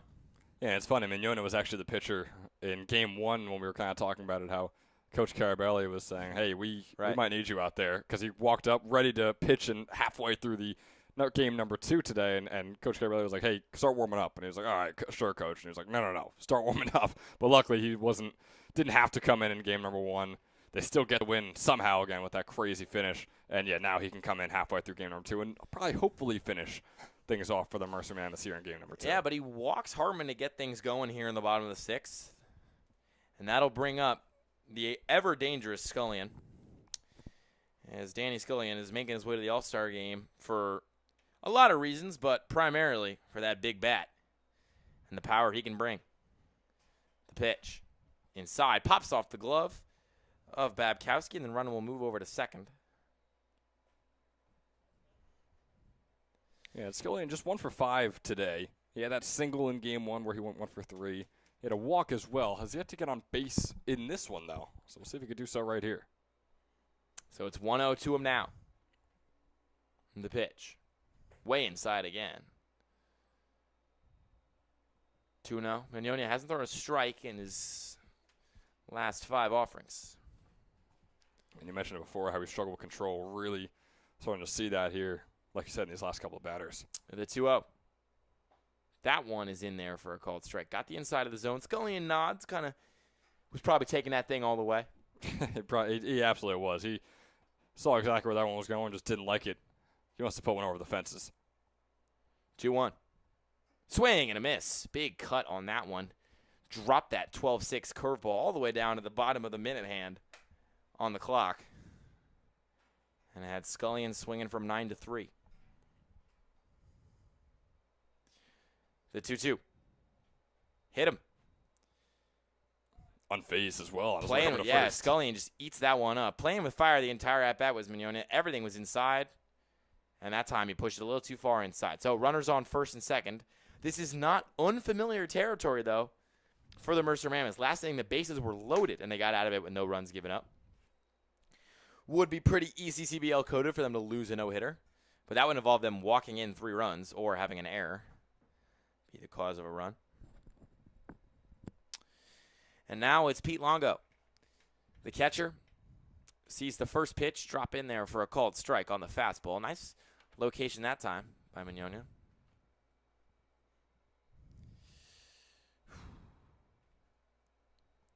Had a 6.47 ERA this past spring. This one's chopped to shortstop. There, and not making the play. It's going to get into the outfield.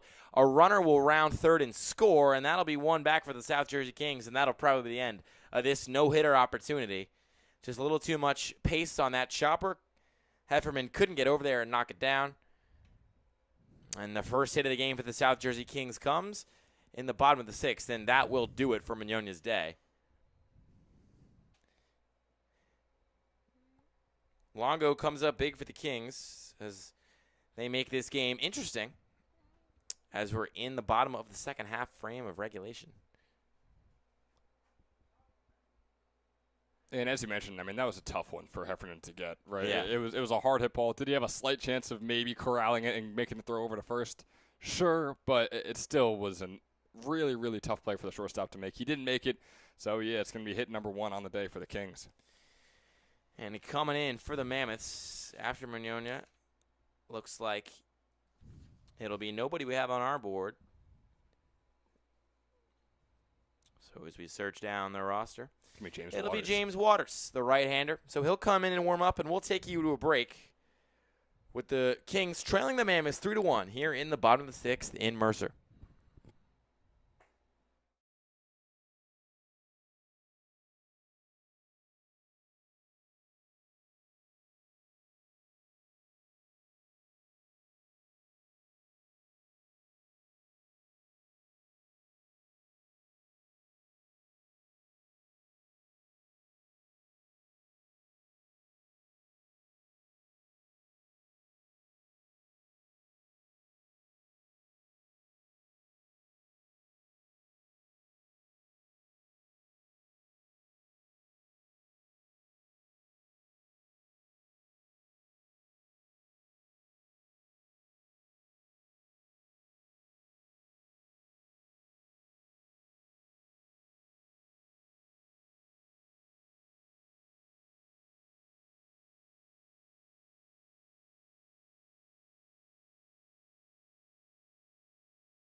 Back with you here, Ed, in Mercer County.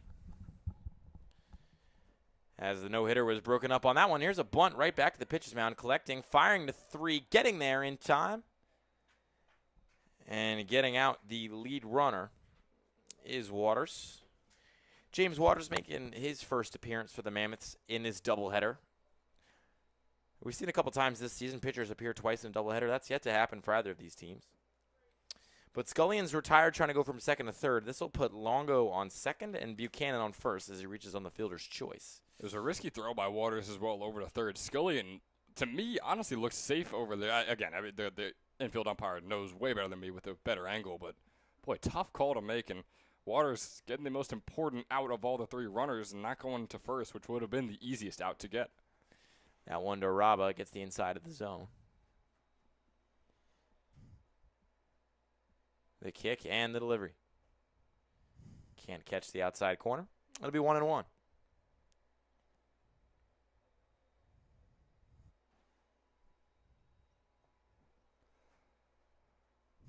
One from Waters. This one's fouled back, 1-2.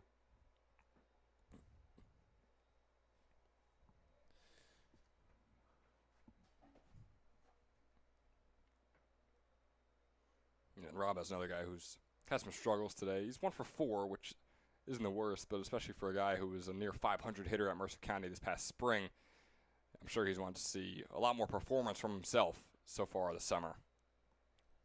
That one can't catch the outside corner, so the count's even at 2 now. Waters has 1 gone. The runner's on first and second, and the Kings trailing by 2. Here's the pitch to Waters.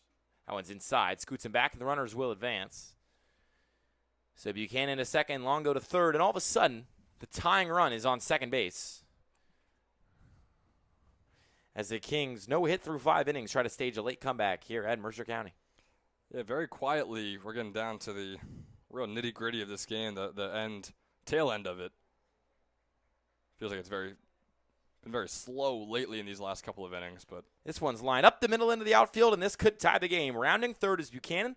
He'll dig in for home. There won't be a play. And just like that, backs against the wall, the South Jersey Kings have found a way. They rip their first hits of the evening when it matters most, and they tie this ball game up at 3 in the bottom of the 6th. And you're still in a great situation where you have Jordan Raba, who is the potential game-winning run over there on first if the Kings can handle things defensively.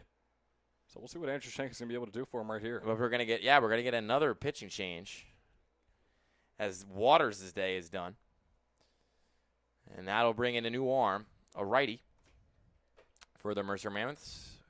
Waters smiling on his way to the dugout, probably a little bit of pain behind those pearly whites. Not too pleased with how he's done so far, I'm sure. Although none of the earned runs will be his.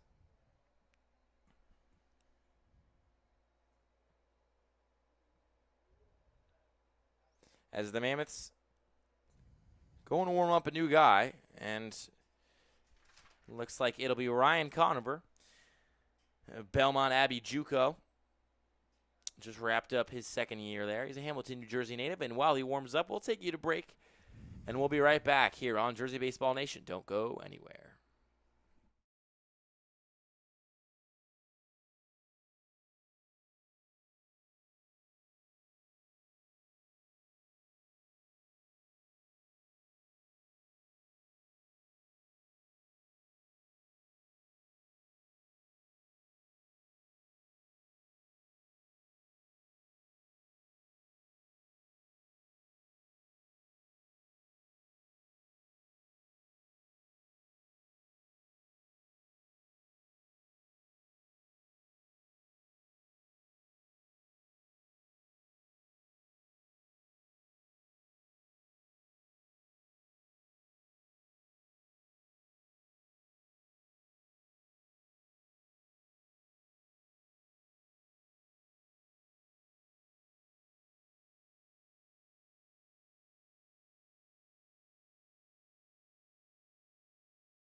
Back with you here at Mercer County Community College. Luke Leonard, Ben Chadwick alongside me, and Ryan Conover on the mound. For the Mammoths, they try to get out of this one. Ooh, sidewinder Ryan Conover, as that one is way inside as the runner will advance. So Reba, who could be the lead taking run, is over there on second. The Mammoths were cruising through 5, hadn't allowed a hit as a staff, but a little bit of a 6-inning hiccup and a 6-inning blow-up has given the leading run just 180 feet to go before reaching home. I thought that last pitch was nearly a hit by pitch. I'm surprised it wasn't. That one's in there for a called strike, though. Conover trying to find his groove. Appeared 7 times for Belmont Abbey this past spring. His ERA, though, 12.27. And just 3 2/3 innings of work across 7 appearances. I'll let you do the math. Here's the pitch. That one's popped up, foul. Schenk kind of hitting himself on the helmet right there. We know what he's had to deal with in terms of these strikeouts. Already has 10 on the summer, 8 of which have been caught looking. He's got the 1-2 count. He's already struck out once in this game as well. 1-2.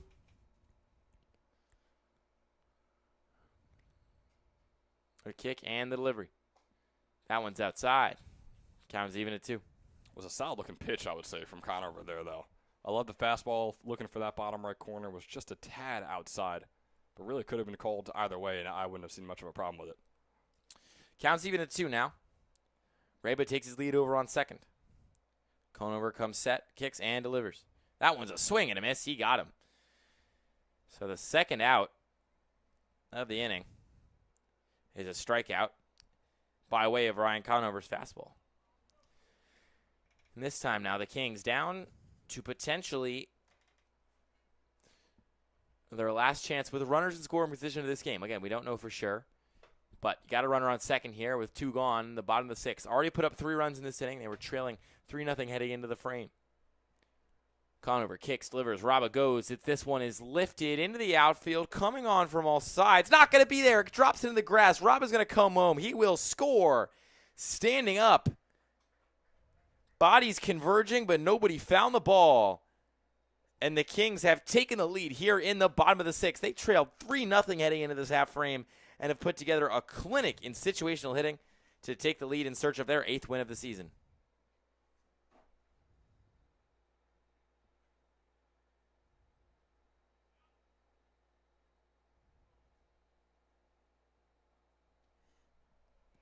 Even had the janitor throw out there from Don Bozzoni, trying desperately to get that one home because it might have saved the game. But the Kings taking that 1-run lead, and boy, oh boy, all the pressure's on the Mammoths when we come back in the top of the 7th. Or maybe the Kings just keep things rolling and have a nice little 2-out rally. Yeah, the Mams still got to get one more to let their bats eat. Shank retired on strikes. This one's a ground ball over to third. There's Maglioza. He'll pump fire and make the throw across the diamond. A little bit of a stretch there for Hughes, but he made the play.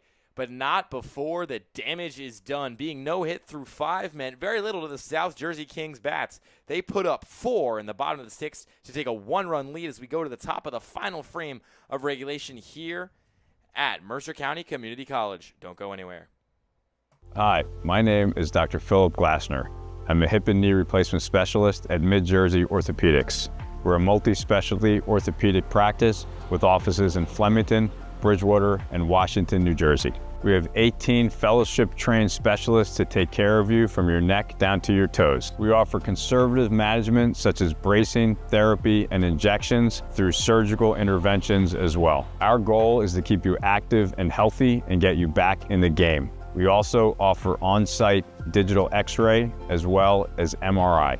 We have evening and Saturday morning office hours to assist with convenient appointment times, as well as having walk-in appointments available. Call us or visit our website at midjerseyorthopedics.com so we can help you to live life better.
Back with you here at the top of what could be the final frame of action here at Mercer County Community College.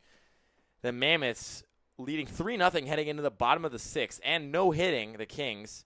See 4 runs go by as they now trail by 1. It's going to fall on the bat of Tyler Tucker to get the rally going here in the top of the 7th, and it'll fall on the arm of Danny Snyder, who blew that save the last time he came in. First game of the day was a walk-off, courtesy of the dulcet tones of my partner, Ben Chadwick, as a bases-clearing double secured the win for the Mammoths in the first game between these two teams. And falling behind quickly in the count 0-2 is Tucker. And I love this move by Coach Tyler of the Kings as well. I love putting your guy out there saying, hey, you messed it up, right? You messed it up in game 1. I mean, you pretty much lost us the game. Go win us this game now. That one's a swing and a miss, and he gets Tucker on 3 pitches. Never feeling like he stood a chance there was Tyler Tucker. Watch the first one go by, fanned at the next 2, and the Bates Bobcat will sit down.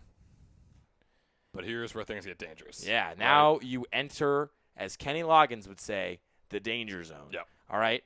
4 All-Stars in a row in this lineup. Usually 5, but no Torrin McKenzie today. So it's 4. Ray Mulhern gets things going. Behind him, Jake Pope. And Mulhern's having a great game as well. He's 2 for 3 today. First offering to him, not in there. 1-0. Mulhern does a little hop, skip, and a jump after watching that one go by. Kind of his version of the Soto shuffle. Taps the bag, gets back into the box. The offering. Looks at that one and sees it in there for a called strike. Count is even at 1 now. Yeah, Mulhern 2 for 3 in this one with that RBI double we saw earlier as well. Snyder, an all-star for these Kings, thanks to his 3 saves so far this season. But this one is lined. It'll get down in the outfield. No, rather coming on and making the play is Mercado. He'll turn and fire, but it's not in time. as the speedy as ever Mulhern makes his way over to first, letting the jersey flow in the wind as he scampers down the first base line. Hey, you took the words out of my mouth. I mean, that's an out on, I would say, 70-75% of hitters. You know, it's a hard hit ball, and it forces Mercado to take a couple steps back, but it was still a great throw by Mercado as well.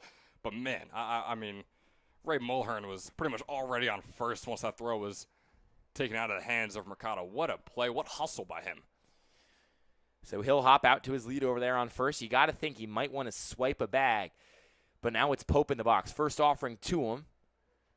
Outside, ball one. Pope just let it go by. Mulhern took a big hop on that base pass and forced Longo to jump up and stare him down. He's stolen 6 bases so far this summer. That's the second most on the Mercer Mammoths. Snyder's got 17 strikeouts heading into today. His 1-0. In there for a called strike. Counts even at 1. Pope 0 for 2 today. Not having one of the better days in terms of what he did earlier on and what he's doing right now. But he's an all-star for a reason. Hitting 340. This one's lined up the middle. It'll get down in the outfield. It'll be a base hit.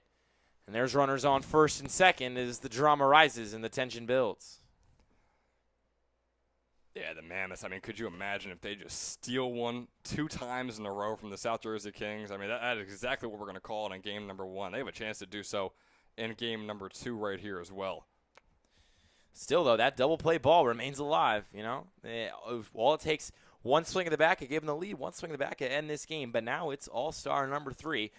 Who else but Jack Hughes? A lot of really nice plays on first day. This could be 2. Grounds it to Pedrick. He fires the second, and there's going to be no play at first. Hughes was running his tail off to get down that line. Didn't even give me a chance to sing his praise of how good he's been today as he reaches on that fielder's choice. So, 2 gone. Runner on third, runner on first. 90 feet away from tying it are the Mercer Mammoths, 270 feet away from taking the lead. As there's going to be a mound visit, but this will not be a pitching change. There's nobody to go in, it appears. Rather just some words with Danny Snyder out there. As who else? Joe Gamitter, the walk-off hero of Game 1, makes his way up to the plate. Going into his senior year over there at Stockton University. Hails from Hamilton, New Jersey, much like many of his teammates. And he was hitting 423 coming into the game today. That number has probably gone down slightly just because he's 2 for 6 so far today. He's having a little chat with his old coach Carabelli right there. Has the dugout coming out cheering him on. Oh, they intentionally walked him. They said they didn't want to see him. And they give Gamitter his free base, and they make it a force out at all bags. An aggressive move there, putting the run to take the lead on second. Snyder is cracking maybe the biggest grin we've seen from him all day. He didn't want to face him. And shaking his head at the dugout. He's either saying, listen, I was going to face him, or he's saying, listen, that wasn't even my call. You guys can't give me flack for that. That was not my call. But this brings up Joey Socorro. He's 0 for 2. We talked about him. Great vibes guy. Everybody loves him, but he's wanting those vibes in the field to match the vibes in the dugout. This is his spot. Bases are loaded. Snyder's first offering is looked at for a ball. If you're Socorro, I mean, this is the biggest prove-it moment right here, right? There's an intentional walk right in front of you so they can allow you to get into that batter's box. You got to feel so disrespected. You got to take out that anger right here as well. 1-0. Catches the inside corner, evens the count at 1. 2 strikes from win are the Kings now, but the bases are juiced for Joey Socorro. The 1-1.